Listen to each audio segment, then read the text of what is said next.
Thank you very much for having me. Thanks to Paul and to Fiona for the invitation, and to you all for turning up.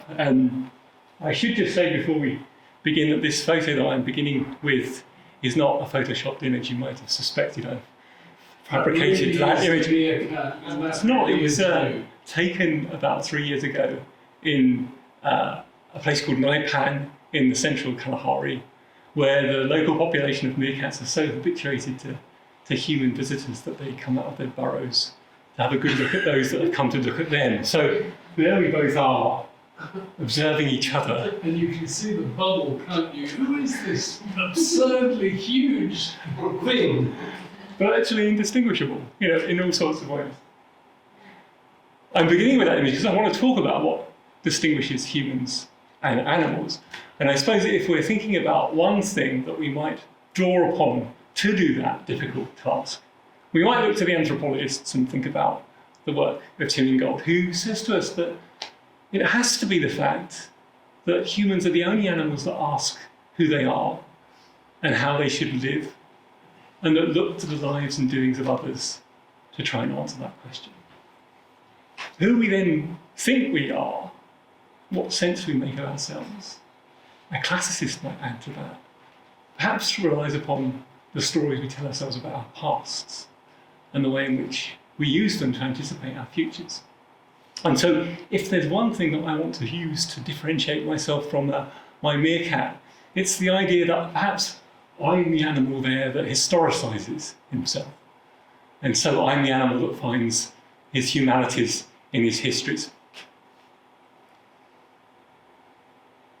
Equally though, Tim Ingold says, we come to be the things we are because of the ways of living and ways of thinking that others have handed on to us. And so in another sense, our histories also create our humanities. Different ways of living, different ways of thinking, handed on to us, remade and passed along. Well, different humanities.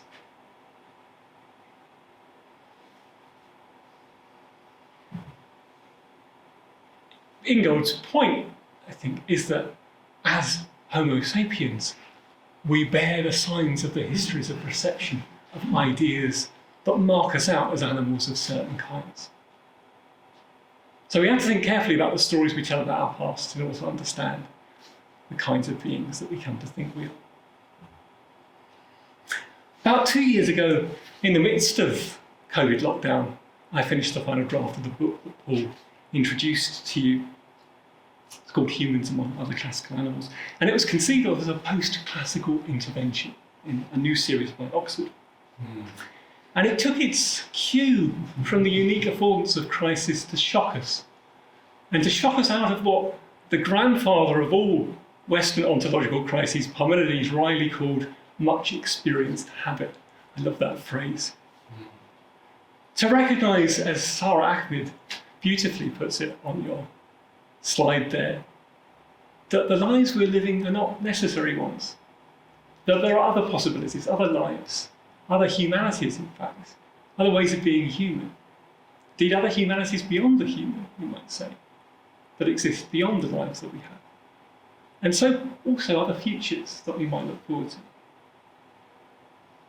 Against converging and interconnected crises of several different kinds, political, medical, environmental, existential, and with the questions of how we should live and how we should respond to difference, and what relevance the academic humanities might have against all those larger problems, never more at issue, I set out to historicise our present horizons.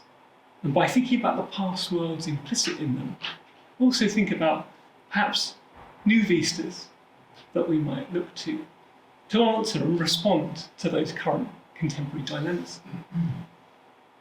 In the widest of terms, as Sarah Ahmed has again really nicely put it, the idea was to wonder about the present by wondering at the how of its arrival, to take us from contemporary crisis to classics and back again, but to do so through a selection of encounters which are not reducible to a simple genealogy of the modern, and instead offer us snapshots of the kind of dynamics that we see in various different moments in history where European expectations meet entirely new environments, entirely new audiences. So I was particularly interested in early modern and modern European misunderstandings, with all the cultural obfuscations and cross-cultural delusions, and classical mistakes in all sorts of guises that have legacies in the years that follow. And so I set off on a journey of European attempts to place others, often with catastrophic consequences, from the first European contact with the peoples of the New World in the 15th and 16th centuries, which precipitated, along with the birth of global capitalism, the annihilation of American worlds, the genocide by 1600 of 90% of the indigenous peoples the Europeans had met. That's 56 million people, all justified by Aristotelian ideas and Christian ideology. From that 16th century to foundational primatological orderings of the human and animal of the early modern period, and the social evolutionist anthropological hierarchies of the 19th century, when you Herbert Spencer there looking quizzical. And then the problematic legacy of the classical binary, the split between nature and culture, that modern anthropology deeply problematizes over the course of the 20th century. And my sights were set throughout on the deep and enduring legacies of classical ideas in European attempts to place the human, permeating both the history of anthropology and also our current thinking about the climate crisis of our Anthropocene. But ultimately, I wanted to tease out the way in which both the practice of fully self-reflective anthropology in the academy and also perhaps our successful chances of meeting the challenge of how to share the world with others relies on the same basic project, which I called, again borrowing from another pre-Socratic, palinthropos harmoniae. Heraclitean reference you immediately get. And by that I meant a kind of backward-turning, joining or fitting together with others that is intrinsically connected, both in history and in practice, with the classics. A palinthropos harmoniae, I should explain, because as all anthropologists know, all movement forward in the ambition to understand others presupposes a movement backward to problematize the concepts that frame and guide our own thinking. And intrinsically connected to the classics, because for critics of the Western tradition, well, that movement back to full critical self-awareness inevitably involves recognizing as contingent all sorts of classical ideas that guide our thinking, that lie at the foundation of our thought. And so here was both the tacit model for my project and my course in Vistas, my collection of past encounters, are looking back in order to look forward to a classics in the service of anthropological understanding beyond the classical, and engaged with the problems of the world. To a discipline not of answers to our moral self-perfection, some recent defenders of classics and classicisms have put it, or of the claim that such defenders make that the classical world and texts preserve timeless truths that we can learn from. That claim always makes me think of those Empedoclean mortals who claim to have seen it all and yet have only had a small portion of life. Fragment 2 of Empedocles. But a discipline instead bound up with a turning back of the anthropological gaze on those classical animals responsible for our climate crisis, the modern industrial capitalist anthropos, and on the contingency of the classical concepts that continue to shape our lives, and through the labour of that unsettling critical self-scrutiny, with the prospect of genuinely learning from others beyond. Not to explain others' worlds, but rather to multiply our own. So my ambition this evening is just to give you a passing acquaintance with one of my encounters along this way. One moment in modern thinking about human difference at the beginning of the story of modern anthropology, whose classical foundations and their legacies extend far back and reach far beyond. It's an encounter set aptly enough here in London at the site of the largest dissemination of ethnological thinking in the 19th century, the ethnological displays of the Crystal Palace. But it's one whose construction of human difference and conception of progress reveals the violent afterlife of the sophistic antagonism between nature and culture that was to bedevil modern social anthropology for 150 years to come, and which in the policy making and politics of our Anthropocene continues to silence the world's indigenous others and legitimate the contemporary violence of Western human exceptionalism. And I should just issue a warning that the texts and images I'm going to explore with you are inherently tied to the racist and colonial discourse of the 19th century. Hugely difficult images and texts to discuss now, and especially so from the luxury of a disinterested academic, white, privileged observer. Deeply problematic and difficult to negotiate. They inform an encounter that begins in 1854 in Sydenham, South London, where in a building a third of a mile long, so large it simply swallowed up the mature trees that were on site before it was built, the Great Exhibition's 1851 exhibit was rehoused and expanded across newly housed, commissioned courts. And the idea was that it would tell a story, a global history of the arts and industry of all humankind, and enable you to trace a trajectory of progress from antiquity to Victorian modernity. Sadia Qureshi in particular has done really insightful work on all that's bound up in that tacit ordering in which those visitors could trace a history of human progress. Modernity, of course, was framed as the acme of that evolutionary sequence. The experience was hugely popular for common visitors. 1.3 million visit in the first year of the exhibit alone.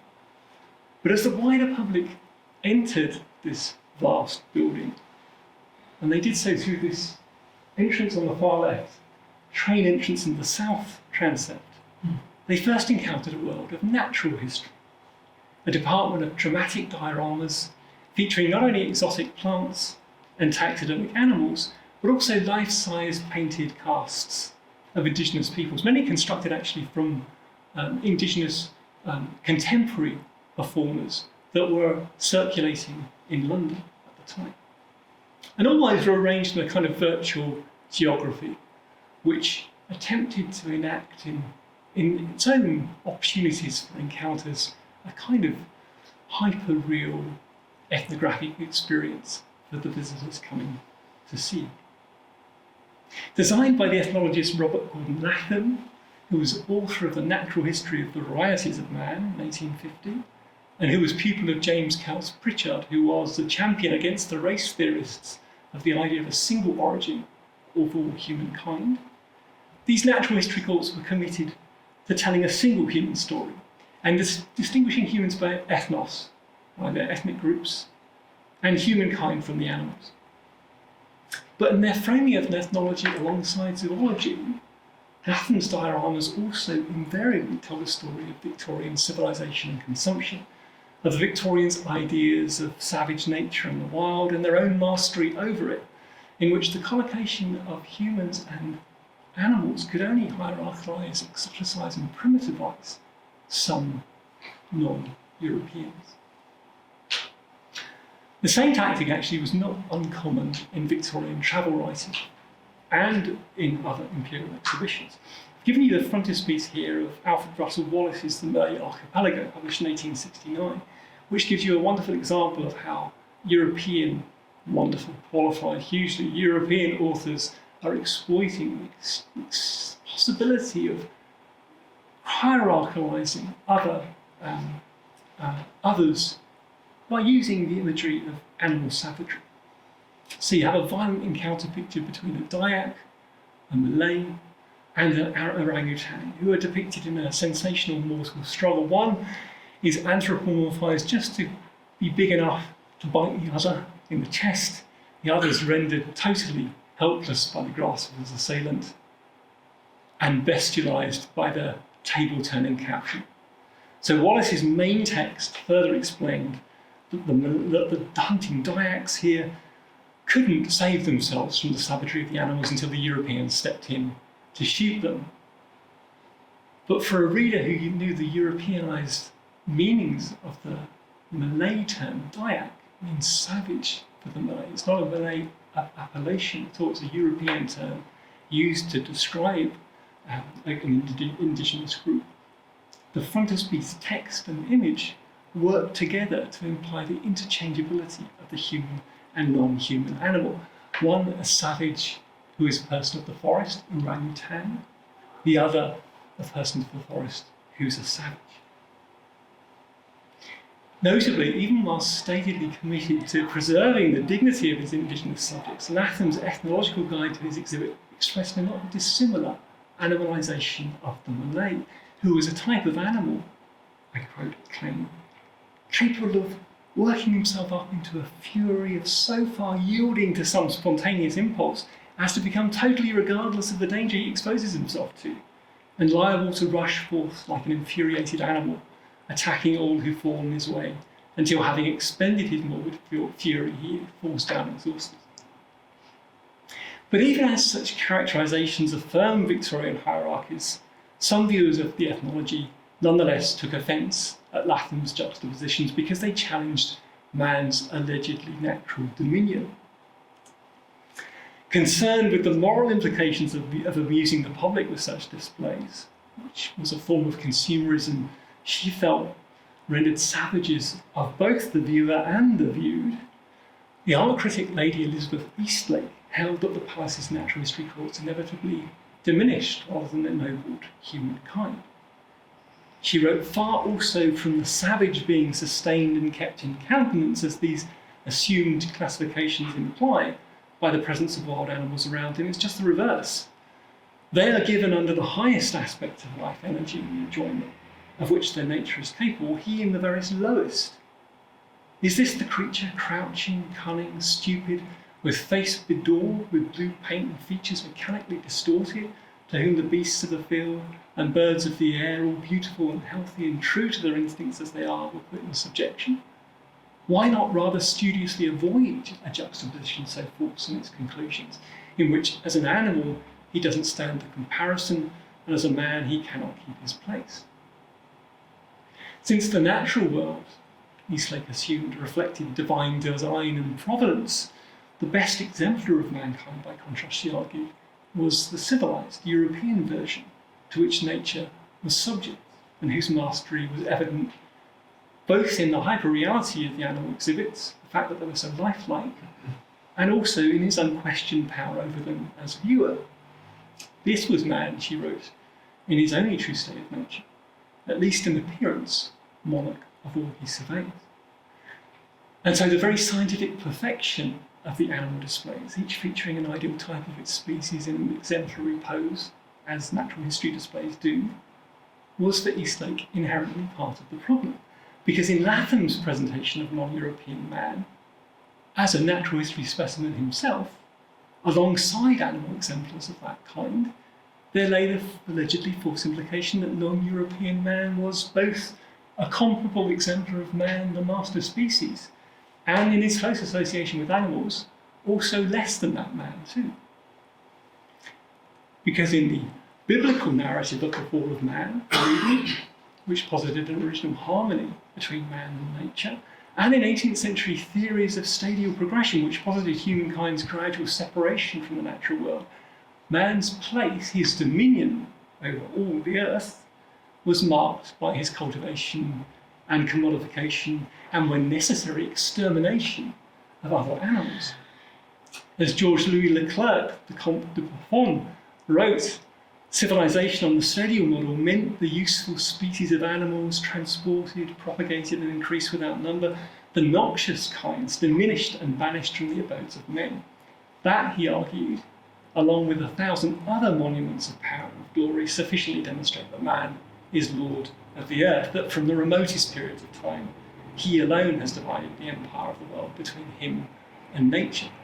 In fact, in 1829, even the Assistant Secretary of London Zoological Society, Edward Bennett, similarly asserted that either the complete diminution or extinction and dispersion of all the more savage and obnoxious beasts was a necessary consequence of the societal advance of man. So in reducing man to, well, not only the level of, but in fact beneath the level of other animals, Eastlake could claim, Latham's displays destroyed the natural theological order. Hardly surprising then that the taxidermic and ethnographic dioramas of the exhibition raised ultimately evolutionary questions in the mind of the ordinary viewer, as Qureshi has discussed.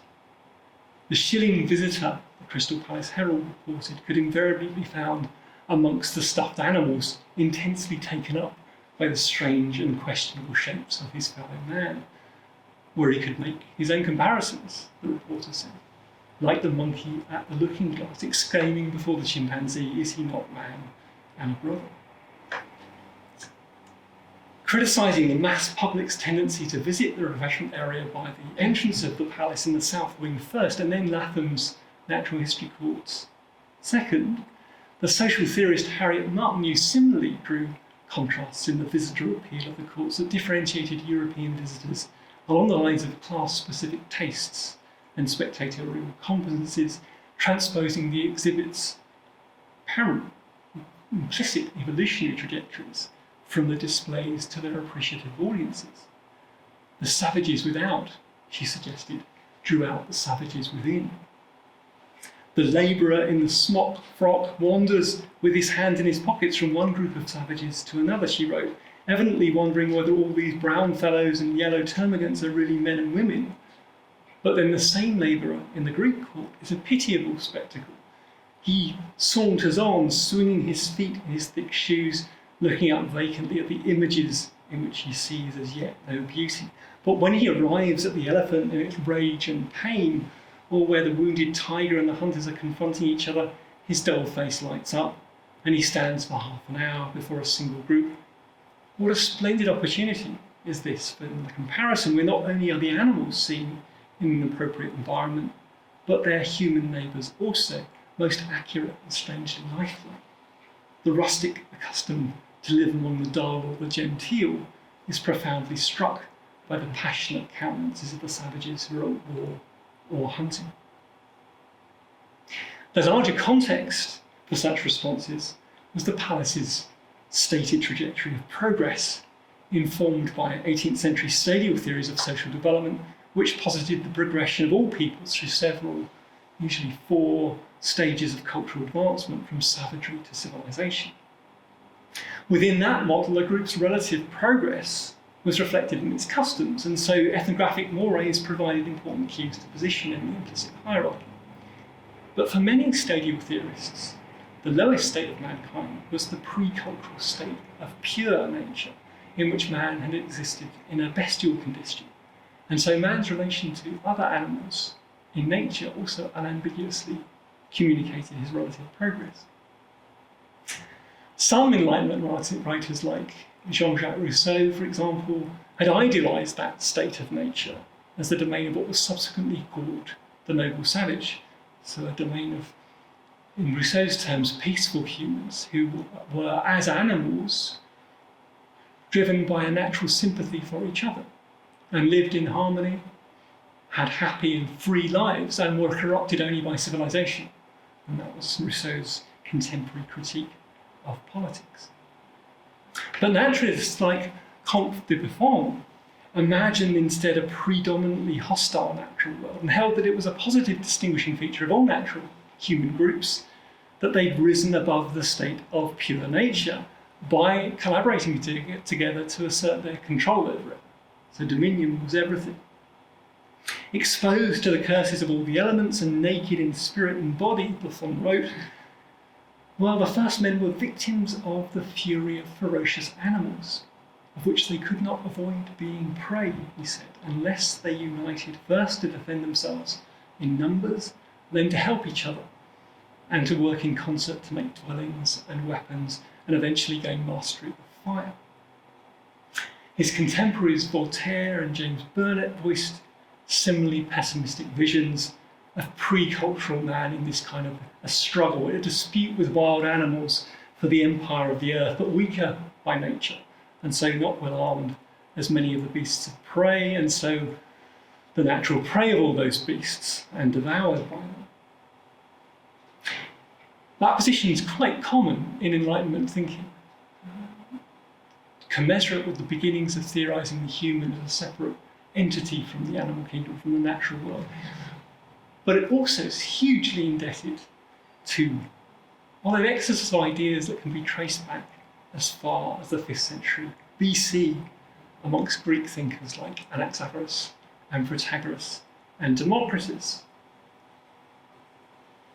In an inversion in particular of the Hesiodic picture of a golden age in which the first men enjoyed a life of plenty as kin of the gods, Plato's Protagoras had pictured the first emergence of a humankind that shared its nature with animals, and yet, thanks to a lack of foresight by the divine dispenser of organic attributes, Prometheus wasn't naturally equipped to ensure its own survival. Even after Prometheus stole from men the divine gifts of fire and craft and skill, so the ingenuity to live, humans couldn't yet save themselves from the plight as the isolated prey of other animals until the intervention of Zeus, whose gift of the political art ensured that man's communities didn't despair and that his struggle for life against the wild animals around him could succeed. And so on this account, the survival of men and the definitive separation of human and non-human animals was the concomitant of the emergence of culture in counterpoint to a hostile nature. At the hands of certain of Protagoras' fellow Greek thinkers of the mid to late 5th century BC, that concept of nature itself was comparably reinvented, shifting from its usual early sense in Greek as denoting merely the process of growth or what results from that process, the physis that comes from the verb thuo, to instead denoting a thing's innate or essential propensities in opposition to law or custom, in opposition to nomos. And in that parallel reinvention of nature in opposition to culture, an entire conception of the human and other was born. Now the primacy of custom or law, nomos, set by the collective, was supplanted by a more essential law of nature, driven by its own necessities and characterised by self-interest. The universal and essential part of our humanity, our nature, though one shared by all other living creatures, thereby became that part of us which must go unconstrained in the world beyond society, and which society constrains. Now, in that idea, as Marshall Sahlins and others have investigated, lay the grounds for the late 5th century Thucydidean view of mankind, and without homogenising the centuries of conflicting views in between, also the 17th century Hobbesian view of mankind, civilization and the wild. For Hobbes, our natural state, we'll remember, characterised by war of all against all, bestowing a life for men, famously solitary, poor, nasty, brutish and short. But also there too lies the foundations for an axiomatic view shared by both 20th century anthropology and the natural sciences, that we're all bound together by some essential shared nature and separated by culture. Culture explains our differences, and that the worldviews of different cultures can then be compared as if alternative constructions of a natural world, best described as it really is by modern science. And this is what I mean when I say we're all classical animals. But for its 18th and 19th century adherents, the fullest excellent ancient development of those ideas about human prehistory was to be found in Lucretius's 1st century BC Latin epic, De Rerum Natura, or On the Nature of Things.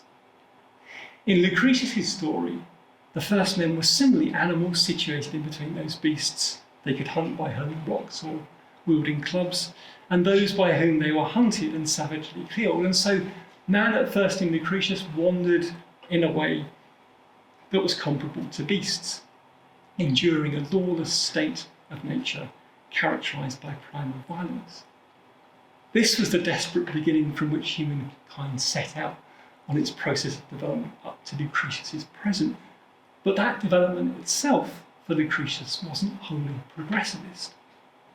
Whilst the trials of life in a hostile environment had made primal man hardier, sturdier boned, stronger sinewed, Lucretius said, than the softer civilised men of his Republican day, they were also more likely to perish, since primal man hadn't yet cultivated the sociality that lifted man from bestial savagery to civilization and so ensured his survival. In their emphasis on that crucial trajectory from savagery to civilization, the stadial theories built from these classical foundations informed much 19th century social evolutionist thought. But early social evolutionists like Herbert Spencer or Lewis Henry Morgan or E.B. Tylor nonetheless maintained that even the most savage groups of contemporary non-Europeans had transcended the bestial condition pictured by Lucretius. At the end of the century, J.G. Fraser was to argue that the primitive was a relative term only, and that savages are, I quote, primitive by comparison with us, but not primitive by comparison with truly primeval man, that is, with man as he was when he first emerged from a purely bestial stage of existence. In Latham's Guide to the Natural History Course, equivalent degrees of development on the stadium model were also invoked to help viewers contextualise, situate distinct ethnological subgroups within regions. But evidently, to borrow Martin's comparison, displaying casts of indigenous peoples in close proximity to taxidermic animals, as did the African court, which is pictured here on the left of your screen, unambiguously implied that Latham's cast Africans were closer to the beginning of the human story than were the sculptural artworks of the Greeks, whose version of the body and idealised realism could be contrasted with the deceptively simple realism of natural history. And so those who were more at home in the natural history courts, Martin could imply, belonged there. Yet they belonged there too because in their very fascination with the ethnological and zoological models, they were enchanted by modern technology. Critics of the ethnological displays emphasised that the success or failure of the exhibit in large part rested on the lifelikeness of the mannequin's facial expressions. So the anthropological reviewer's contemporary observer insists that those casts have to be taken from living and not dead subjects because of this criterion of lifelikeness. But in the process, those critics were invoking the same criteria which made the taxidermic animals also successfully lifelike.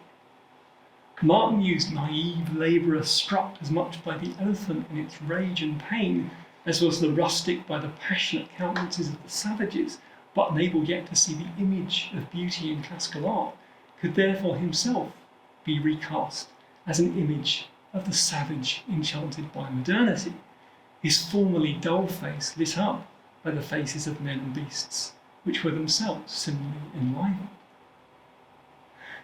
The transformation and constructiveness of the wild implicit in the exhibits was revealed not only in the enchanting hyper-reality and lurid hyperbole of some of the mounts, giving you a particularly vivid version on the top left, but also by the problem of sourcing the animals, of which some were private trophy donations, while others were repurposed from zoological collections. Just like those of Latham's ethnological exhibits, such as the Zulus, who were cast from live London performers, the palace's zoo or imported exotic animals were then no less themselves reconstituted from individuals into species exemplars, and then assigned European afterlives in the Victorian idea of savage life. They were, in other words, as much cultural assemblages as were Latham's casts, and swallowed up into the Europeans' idea of a universal nature. Both kinds of models were liable to be judged, as did Eastlake, by the same scientific gaze of natural history with its realist aesthetic of what seems fitting or appropriate. But in the case of the animals, that realism was anchored not only to aesthetics and ethics, but also to organic materials. As Tallis wrote in a review of the palace's taxidermist, A.D. Bartlett, elsewhere, preserved by the aid of modern chemistry, the skin of the animal had now become, in the hands of the taxidermist, a crude material to be endowed with form and lifelike attributes as the marble under the chisel and mallet of the sculptor. In their seemingly unmanufactured realism, the sculpted animal skins accompanying Latham's casts were themselves works of art, even as their artistry had to erase itself for the animal mounts to attain lifelikeness. As representations caught between the sculpted, idealised realism of the fine arts courts and the seemingly unworked but nonetheless sculpted naturalistic realism of these animals, but able to signify alongside both. Latham's ethnological models were therefore almost caught in an aesthetic no man's land. Their materiality as painted plaster casts, on the one hand, differentiated them from the material realism of their beastly companions, in whose very skin there endeared authenticity.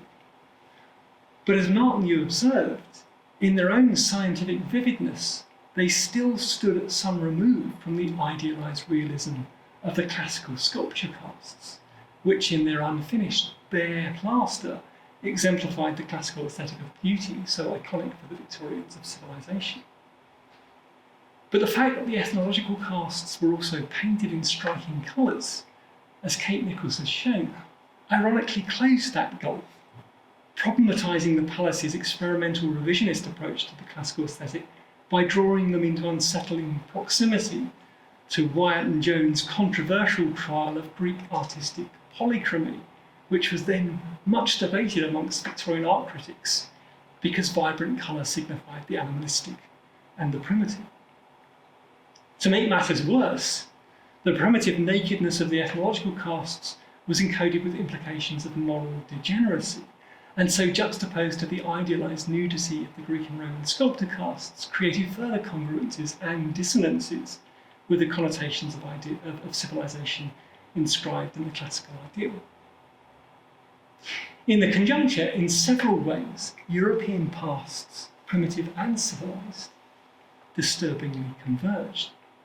Because although Latham's displays had attempted to indicate people's undergoing progression, an implication of the Palace's spatialisation of evolutionary progress was that his exhibits offered a window onto peoples excluded from history.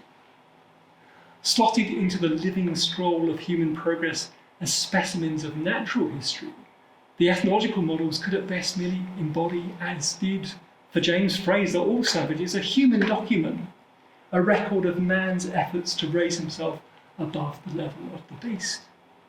But Latham's renderings inevitably arrested those efforts, as did much Victorian literature on the worlds beyond Europe, constructing the Palace's assemblages of savage life in a moment suspended both inside and outside of time. But even more oddly, that also created an odd synchronicity between the ethnology and the art of classical antiquity, because as Victorian ethnological discourse had developed Pieter Camper's 18th century physiognomic distinctions, the crafted sculptural bodies of the classical corpse had become both iconic of evolutionary progress relative to the ethnographic models, and also comparably timeless as embodiments of those Caucasian features that codified racial perfection. Both the contemporary primitive and the civilised ancient then here existed in a temporal frame not only of the evolutionary past, but also of an abstract suspended present in which the synchronic taxonomizing of the one, the Greek chord, Greek physiognomy, presupposed the standards of the other. Juxtaposed between the material realism of Bartlett's beasts, whose animal bodies told human stories, and the idealised realism of the Greeks and Romans, Latham's ethnographic casts therefore both unsettled classical aesthetics and enacted constructions of man and animal and nature and culture that were equally the products of empire and modernity and the legacies of classical antiquity. Interestingly, some of our few excellent photographs of the exhibit come from E.B. Tyler's personal collection, and just as it was to Latham's exhibit that he ardently looked in his studies as the first university reader of social anthropology in Oxford, so also it was to Lucretius's narrative of primal man and nature that Tyler would turn to substantiate the social evolutionary model of his first magnum opus, Primitive Culture, published in 1871. In fact, for that nascent discipline, Tyler was soon to become the figurehead for.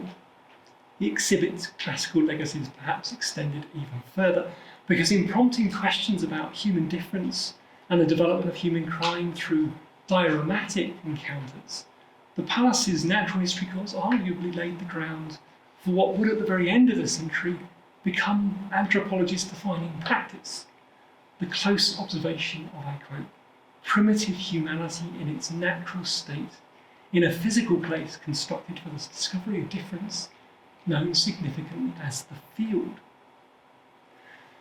The lives of others pursued through this field work, a scientific program of modern social anthropology, as much as anthropologists sought to transform it into a new mode of participant observation, thereby unfolded within a way of seeing drawn from natural history, which had from its first invocation tacitly relegated indigenous peoples to states of quasi-animality. Anthropology has long since moved on, of course, and none of what I said this evening is for critics of the environmental humanities or eco-criticism particularly new. But the fundamental binaries written into our way of living, our way of thinking, inscribed into our making of humanity and its consequences, nonetheless remain. I began my talk with Ahmed's wonderful mantra that to learn about possibility is to wonder about the present by wondering at the how of its arrival. What a wonderful thought. The practice of framing possibility, in turn, according to Zander and Zander, calls upon us to use our minds in a manner that's counterintuitive, to think in terms of the context that govern us rather than the evidence we see before our eyes. It trains us to be alert to a new danger that threatens modern life, the danger that unseen definitions, assumptions and frameworks may be covertly chaining us to the downward spiral and shaping the conditions we want to change. The singular epochal context in which we're all implicated that governs all our modern lives, the existential condition that we have to change, now of course, is a catastrophic anthropogenic imbalance recognised by the concept of the Anthropocene, the new age of the human. Not only the most influential concept in environmental studies of the past decade, but also one whose unseen definition insidiously repurposes the same Greek sophistic antagonism between humans and nature in order to recast a specifically modern capitalist violence as a general human one. As others have noted, this Anthropocene sets the framework for the entire programme of current environmental thinking, which thereby remains wedded to the prevailing naturalism of Western scientific modernity, which authorises in turn the same human exceptionalism that's long authorised violence against others. Long seen for what it is in the academy, in its comfortable opacity beyond, it and its foundational classical binary continues to violently obscure the worlds of others, giving rise to what the Latin American anthropologist Marisol de la Cadena has called the anthroponocene. A war, he says, waged against world-making practices that ignore the separation of entities into nature and culture and the resistance to that war. This is a destruction of worlds Cadena has shown perceptible from the earliest purges of indigenous idolatries performed by the first Christian priests of the 16th century Americas, down to the contemporary political neutralisation of all indigenous worlds that transcend the division between nature and culture, or humans and non-humans, whether affected violently or through their benevolent assimilation in the name of progress into the singular, ecologized, universal nature assumed by naturalism. And it's here, perhaps, that the classics, as a discipline not of answers but of challenges, might have its most crucial role to play in our Anthropocene, its ability to respond and its responsibility. The first step in meeting the vital challenges of our present, where other understandings of humans and the world we share with others are at stake, I want to suggest lies in defamiliarising our axiomatic Western contentions, prompting others to recognise their classical contingency in the structures of oppression they've long sanctioned, and to forge new dialogues between silenced alternatives and our modern political and existential dilemmas. Alongside the many calls now for a different kind of classics, This is for new classical experiments in palanthropos harmoniae, for a future of backward turning joinings together that bring us back to our classical beginnings, only the better to move beyond them, the better to think more attentively to and with the possibilities of others. As Tim Ingold's cognate view of anthropology in joints, we can perhaps best experiment by intervening in things and by following where our interventions lead. Well, let the same be true of our post-classical interventions too. Thank you. Very, very much. Wow. Amazing.